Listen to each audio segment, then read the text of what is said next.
Dengan isu pasal kantin perlu buka pada bulan puasa ni, apa pendapat Tuan Syam?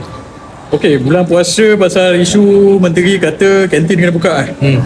So pandangan saya macam ni. Saya ingat menteri ni YB Fadlina, saya rasa dia overreact lah pasal isu tu sebab dia wajibkan supaya kantin buka.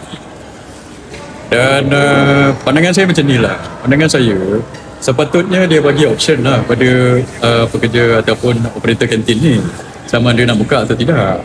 Sebab tak semua sekolah itu ada ramai orang yang tak puasa ataupun anak-anak yang bukan Islam ni.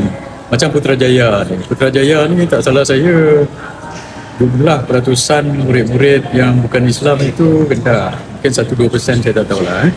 So kebanyakan 90 lebih peratus itu adalah orang-orang Islam. So kalau dia suruh pengusaha-pengusaha ni buka kantin, terpaksa buka kantin, maka itu yang menjadi masalah. Kadang makanan tak terjual, macam mana? So orang bukan Islam ni pun tiap-tiap kali bulan puasa kita pun dulu pergi sekolah kan, dia bawa bekal dan sebagainya. So kalau paksa peniaga kantin tu buka kantin masa bulan puasa, so tiba-tiba makanan tak ada beli, membebankan pada pengusaha kantin pula. Dan biasanya setiap tahun pengusaha kantin ni dia time ni lah dia ambil peluang untuk meniaga pasar Ramadan.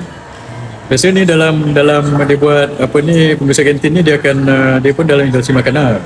So bulan puasa kantin tutup, dia pergi meniaga dekat bazar Ramadan. Tapi kalau dah terpaksa buka itu, so menjadi beban kepada dia. Ini menjadi satu masalah lah. So pada saya ada pro and con dia. Ada mak bapak kata buka lah, ada yang kata tak. So dia ada polemik dekat situ. Tapi pendapat saya bagi option lah, jangan wajibkan. Sebab kalau wajibkan itu akan menjadi beban pula kepada pengusaha-pengusaha ini. Dan lepas itu satu lagi, katakan macam sekolah tu 95%, 90 lebih dari 90% orang itu adalah orang Islam Lepas tu kantin tu buka. Dan lepas itu anak-anak yang bukan Islam ni dia pergi, dia bila time rehat itu dia tengok orang-orang bukan Islam tu makan. Budak-budak ni bila dia tengok kawan-kawan dia makan, lagilah dia rasa lapar. Cepat lapar. Cepat lapar. Itu jadi satu lagi isu lah Kalau mungkin saya faham ada yang anak-anak yang mungkin tak tahan puasa baru setahun, memang kita kena didik lah. Tapi yalah, boleh ada option lain lah daripada kita wajibkan semua itu. Cuma satu saya nak komen pada YB Menteri Fadlina ni, jawapan dia di parlimen itu pada saya macam tak masuk akal. Sebab dia kata kita kena buka kantin sebab tak nak bagi budak-budak ni makan dalam store. Sejak bila saya kata kalau kantin tu dia bukannya tutup kantin tu, lepas tu budak-budak ni pergi makan dalam store, betul tak? Kita buka. Kantin ni dekat sekolah, kita dulu kecil-kecil pun pergi sekolah, ni kantin terbuka. Yang tutupnya adalah tempat kitchen dia tu, tempat kantin yang tempat duduk-duduk, semua terbuka. So bila masa pula kalau awak tutup kawasan dapur kantin ni, budak-budak kena makan dekat store yang tak puasa ini. So jawapan awak tu tak masuk akal lah Fadlina. Dan satu lagi nasihat saya pada Fadlina, saya dah tengok banyak kali perbahasan di parlimen. Fadlina ni pada saya, nasihat saya, dia ni macam menteri kuat sentap lah, betul? Tak banyak lah. Sikit-sikit dia sentap macam mana. Emosi sikit. Dia emo sikit. Fadlina, saya nak bagi tahu awak lah sebab yalah, saya dulu pun pernah bekerja dengan Perdana Menteri so banyak kali pergi parlimen. Bila awak dah jadi menteri ni, awak kena kawal sikit emosi tak boleh sikit-sikit sentap sampai tepuk tumbuk meja, itu tak bagus Fadlina bila awak menggunakan perkataan-perkataan itu lagi ada yang perkataan kata kasar, mencarut dan sebagainya, ini adalah contoh yang tak baik lah. So kena kawal menteri-menteri PH ni. Saya tengok banyak yang cepat koyak, cepat sentap, orang tanya sikit dah melenting, itu tak boleh lah bila dah sampai level itu, awak kena kawal sikit lah perasaan itu. Dan jangan tepuk-tepuk meja, itu menunjukkan contoh yang tak bagus. Itu menunjukkan yang awak ni macam tak biasa pula, kena tanya soalan dan kena challenge.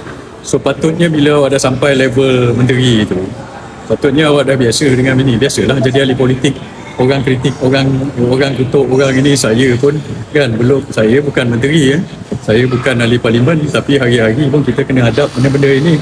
Tak adalah kita melenting dan sebagainya. So kawal sikit emosi. Saya tengok dalam parlimen tu ada menteri emo, lepas tu ada ahli parlimen hyper pun ada, sikit-sikit hyper terlebih gula. Relax. Tenang. Chill, tenang. Jangan Bulan-bulan puasa. bulan-bulan puasa ni janganlah hyper, janganlah macam gitu. Control sugar intake. Control lah sikit. Dalam dengan isu pasal Kementerian Pendidikan ni, kalau baru-baru kita tengok pun mengenai ratio budak dalam setiap kelas di sekolah. Sebab ada yang saya tengok kat news, ada yang sampai 50 lebih, 40 lebih, 50 lebih, 60 lebih pun ada satu kelas. So macam mana satu cikgu nak control or educate murid sebanyak ni? Ratio tu. Itu satu lagi masalah dengan Kementerian Pendidikan ni. YB Fadlina take note lah sebab even sekolah anak saya masuk kelas, satu kelas 47 orang. Dan sekolah yang awak pergi dekat mana, Kota Warisan berapa? Satu kelas 60 lebih. Satu kelas 60 lebih. So macam mana ni satu sekolah ada sampai satu kelas itu, satu cikgu ada sampai 60, 40, 50. Ini menjadi masalah. So mereka kena fokus pasal hal inilah. Ini dulu orang PH ni, kajian PH, dia nak kurangkan penjawat awam. Nak buang penjawat awam lah apa semua. Tapi awak kena tengok pertambahan penduduk. Penjawat awam dia 1.6 juta. Tapi penduduk setiap tahun bertambah. Setiap tahun bertambah 500,000 ke sejuta. 500,000 setiap batch sekolah itu. Kalau penduduk bertambah, murid pun bertambah, tapi penjawat awam awak maintain, itu yang kelas ni jadi melimpah sampai 50-60 orang satu kelas ni. So ini yang dia kena tengok. Dia tak boleh kata nak buang lagi penjawat awam, nak kurangkan penjawat awam atau nak kekalkan penjawat awam. Kononnya penjawat awam ni membebankan dan sebagainya. Tapi bila populasi bertambah, itu yang kelas jadi melimpah ruah macam itu. Dan kalau kita tengok jumlah cikgu ada lebih kurang 400,000 macam itu. Jumlah student satu Malaysia tak salah saya ada lebih kurang dalam 4 juta lebih. 4 juta lebih. Tapi pertambahan populasi setiap tahun dalam 500,000, 400,000 ke 500,000 dalam satu batch. So lagi tak salah saya lagi 5-10 tahun setiap batch 1 juta pertambahan. Sekarang 500,000, 600,000. So kalau kita tak tambah jumlah cikgu ini yang menjadi masalah. Kalau itu tadi 4 juta student, 400,000 cikgu. So secara generalnya memang kita nampak ratio cikgu kepada murid ini adalah 1:10. Tapi itu satu Malaysia. Awak tak boleh bandingkan cikgu-cikgu dengan dalam kelas ni di kawasan-kawasan bandar. Sekarang ni the urban punya rate kita, urbanization rate ialah 80 ke 90%. Banyak orang bertumpu di kawasan bandar. Kawasan luar bandar memanglah satu cikgu ada 5 pelajar, 10 pelajar sebagainya, itu kena maintain. Tapi di kawasan-kawasan bandar ni tak boleh sampai satu cikgu sampai 60, 50, 60 tak boleh. So memang kita kena tak boleh tidak tambahlah cikgu ni. Kalau tidak macam mana budak-budak kita nak fokus belajar, cikgu pun beban dia banyak ini. Yang geng-geng PH ni cakap cuma nak potong je lah, tak nak bagi tambah lagi beban cikgu, nak kurangkan penjawat awam, cikgu pun ini apa jadi cerita. So Fadlina, awak kena tengok isu ini. Bukannya isu nak buka kantin, wajibkan pengasuh kantin bulan puasa. Ini isu ni awak kena jawab dululah Fadlina. And jangan emo, jangan sentap Fadlina. Nak sentap-sentap kat rumah lah.